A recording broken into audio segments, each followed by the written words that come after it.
इस सृष्टि में माता और पिता से बढ़कर दूसरा कोई हितचिंतक हमारा नहीं है, हमारा वेल विशर नहीं है। हमारे कल्याण की निरंतर कामना करने वाले केवल और केवल हमारे माता पिता है। हमारी सफलता पर सबसे ज़्यादा खुश होने वाले केवल और केवल हमारे माता पिता है। हमारे माता पिता ही इस सृष्टि के वो दो अंग है, वो दो पात्र है जो निरंतर हमें चमकना देखना चाहते हैं, हमें उन्नत होना देखना चाहते हैं। नमस्कार, मैं चंद्रकांत तिवारी, आप सभी का स्वागत है मेरे चैनल रेडियो डिवाइन पर। और अगर आप नए हैं तो मेरे चैनल को सब्सक्राइब जरूर कीजिएगा, लाइक शेयर भी कीजिएगा और वीडियो को अंत तक जरूर देखिए। फ्रेंड्स, आगामी 14 फरवरी को सारा देश मातृ पितृ पूजन दिवस मना रहा है। माता पिता का पूजन करने का तात्पर्य क्या है, उसका उद्देश्य क्या है? पूजन तो उनका होता है जो ईश्वर है या ईश्वर तुल्य है। ईश्वर का काम है हमारा भरण पोषण करना, हमारा कल्याण करना, हमारा भला करना। हमारे माता पिता भी सेम वही काम करते हैं, हमारा भरण पोषण करते हैं, हमारा कल्याण चाहते हैं, हमें हमेशा सतमार्ग पर चलाने की कोशिश करते हैं। और बताइए, फिर वो भी तो ईश्वर ही हुए, उनका भी पूजन करना परम आवश्यक हो जाता है। उनके प्रति कृतज्ञता का भाव हमारे मन में आए, इससे बड़ी कोई बात नहीं। और कृतज्ञता व्यक्त करने का सबसे अच्छा साधन ही उनका पूजन होता है।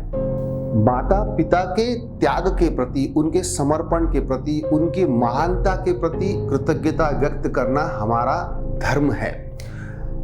रामचरितमानस में बहुत सुंदर लाइन है कि प्रातः समय उठकर रघुनाथा, मात पिता पद नावई माथा।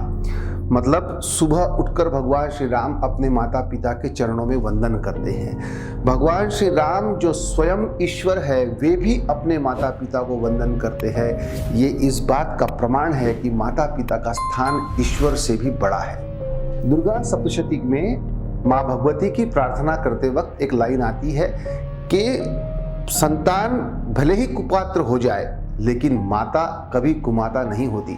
इसका मतलब ये है कि हम भले ही हमारे कर्तव्यों के प्रति विमुख हो जाएं, हम कभी भूल जाएं कि हमें क्या करना है, लेकिन माता और पिता अपने कर्तव्य के प्रति सदैव जागरूक है, सदैव सजग है। माँ भले ही कितनी ही कम पढ़ी लिखी हो, लेकिन वो सबसे ज़्यादा समझदार होती है अपने संतान के प्रति।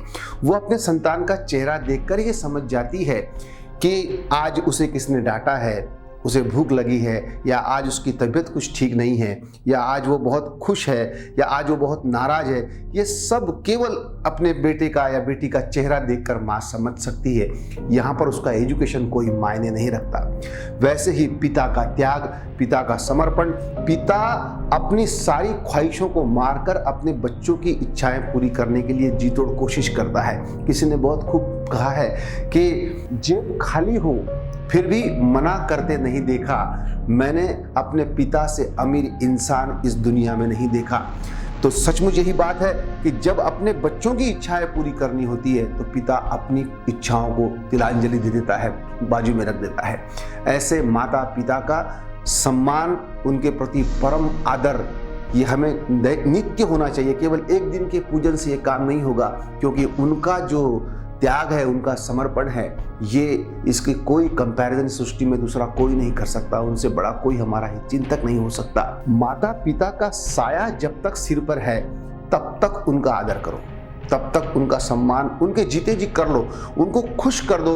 उनके सपने पूरे करने में आप भी अपनी जी तोड़ कोशिश करो कि उन्हें वो सब खुशियां हम दे सके जिन खुशियों की उन्होंने आपसे अपेक्षा रखी है। माता पिता के रहते हुए ही उन्हें पूरा सम्मान दो। अपने घर परिवार के इम्पॉर्टेंट डिसीजंस के अंदर उनका ओपिनियन जरूर लीजिए, ताकि उन्हें भी सम्मान की अनुभूति हो।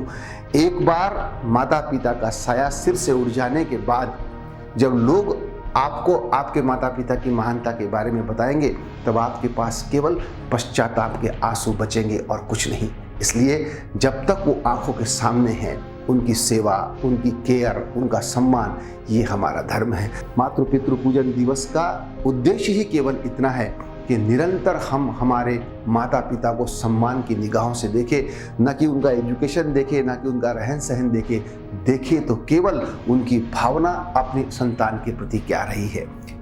माता पिता की आभा से ही हमारा परिवार प्रकाशित है, हमारा घर प्रकाशित है। हम कहेंगे कि माता पिता की उपस्थिति में ही परिवार दिखाई देता है।